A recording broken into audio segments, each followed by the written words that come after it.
The last thing she did was to name her son.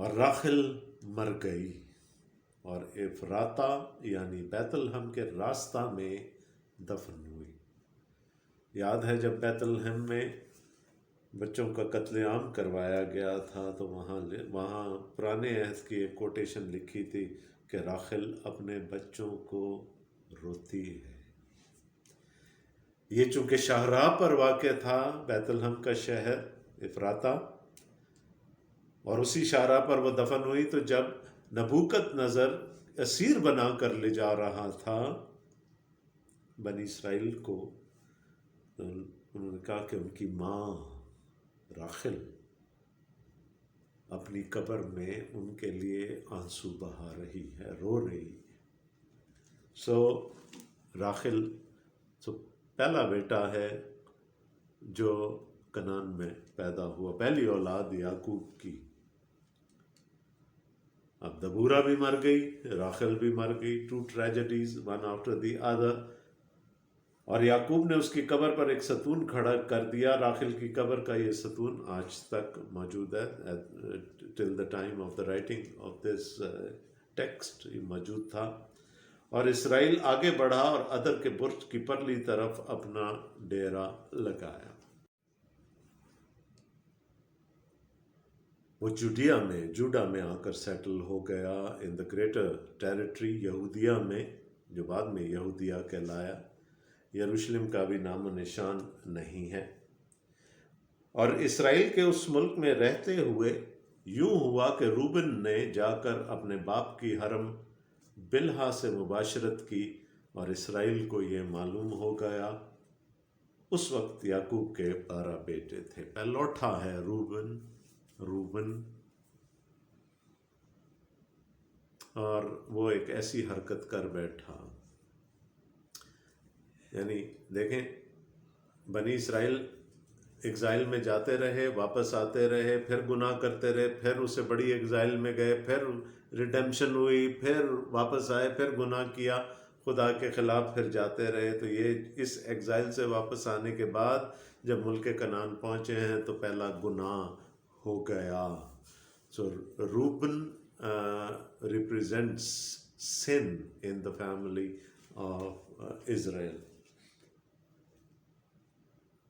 یعنی اپنے باپ کی حرم بلہا لکھا ہے یہاں پر، اس کی کہنے کو تو کانکیوبائن، لیکن بہت سارے مقامات پر اس کو بیوی کہا گیا۔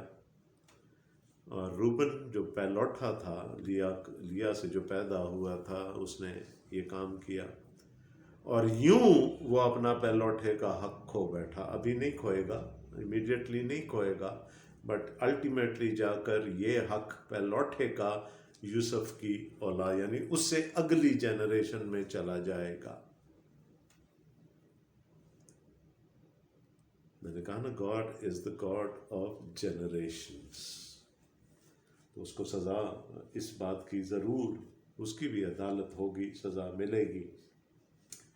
لیا کے بیٹے یہ تھے، روبن یعقوب کا پہلوٹا، اور شمعون اور لاوی اور یہودا اور اشکار اور زبلون، 6 بیٹے لیا کے۔ اور راخل کے بیٹے یوسف اور بنیامین تھے، اور راخل کی لونڈی بلہا کے بیٹے دان اور نفتالی تھے، اور لیا کی لونڈی زلفا کے بیٹے جد اور آشر تھے۔ یہ سب یعقوب کے بیٹے ہیں جو فدان ارام میں پیدا ہوئے، ایکسیپٹ فار ون، جس کو ابھی ہم نے دیکھا، بنیامین جو ہے وہ یہاں پیدا ہو رہا ہے، بیت الحم کے قریب افراتا میں پیدا ہوا ہے۔ باقی 11 کہاں پیدا ہوئے؟ فدان ارام میں، اور میں نے آپ کو کہا تھا فدان ارام میں یعقوب اسیر تھا۔ بنی اسرائیل کہاں جا کر قوم بنے؟ مصر میں، اسیری میں۔ میں نے کہا تھا بنی اسرائیل کو سمجھنا ہے تو یعقوب کو سمجھنا پڑے گا۔ یہ 11 بیٹے خدا نے اس کو فدان ارام میں دیے تھے، یعنی away from the holy land. ایک اور ٹریجڈی ہونے جا رہی ہے، اور یعقوب ممرے میں جو قریب اربا یعنی حبرون ہے جہاں ابراہم اور اسحاق نے ڈیرا کیا تھا اپنے باپ اسحاق کے پاس آیا، اور اسحاق 180 برس کا ہوا تب اسحاق نے دم چھوڑ دیا اور وفات پائی، اور بوڑھا اور پوری عمر کا ہو کر اپنے لوگوں میں جا ملا، اور اس کے بیٹوں عیسو اور یعقوب نے اس کو دفن کیا۔ اپنے باپ سے ملنے گیا یعقوب، آخرکار ملاقات ہو گئی۔ شاید باپ کا دم اسی لیے قائم تھا کہ اس کو اپنے بیٹے سے ملنا ہے، اور لکھا ہے کہ اس کے بعد یعقوب نے رائپ اولڈ ایج میں 180 سال کا ہو کر اس نے وفات پائی، اور وہ اپنے لوگوں میں جا ملا، and both of the sons were there to bury him۔ اور اس سے بڑی خوش قسمتی کیا ہو سکتی تھی کہ ایک بیٹا جو گھر چھوڑ کر چلا گیا ہے، جس سے کہ اتنے سال تعلق نہیں رہا، جب باپ مرتا ہے تو وہ بیٹا بھی پہنچ گیا، اور دونوں بیٹوں نے مل کر اس کو دفن کیا۔ مشرقی معاشروں میں اس چیز کو اہم سمجھا جاتا۔ So this is the end of Isaac here۔ ویسے اگر ہم ابراہم کی زندگی کو دیکھیں اور یعقوب کی زندگی کو دیکھیں تو ان کے سامنے اسحاق کی زندگی کافی پھیکی سی نظر آتی، as if he was like a fill in the blank or a step over، یعنی اس کی زندگی میں کوئی اتنا ایڈونچر ہمیں نظر نہیں آیا، لیکن پھر بھی وہ یعقوب کا باپ ٹھہرا، بنی اسرائیل کا دادا، اور یوں خدا نے اس کو برکت دی، اس کو لمبی عمر عطا کی، اور بڑھاپا 180 سال کی عمر میں جا کر وہ مرا، اور یوں وہاں پر اپنے لوگوں میں جا ملا، اور بیٹوں نے اس کو دفن کیا۔ تو یہ چیپٹر ہجرت کا چیپٹر تھا۔ The house of Jacob traveled from Shechem to Bethel، اور وہاں پر جا کر انہوں نے مذبح بنایا اور سیٹل ہو گئے خدا کے حکم کے مطابق۔ راخل کی ڈیتھ ہو گئی، دبورا کی ڈیتھ ہو گئی، اسحاق مر گیا، اور یوں اور پھر ایک بیٹے کا اضافہ ہو گیا، بنیامین کا اضافہ ہو گیا۔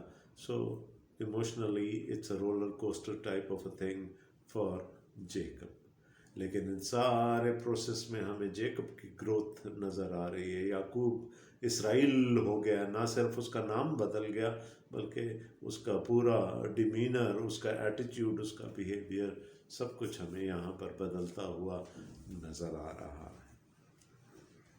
اگلے ہفتے عیسو کے خاندان پر غور کریں گے۔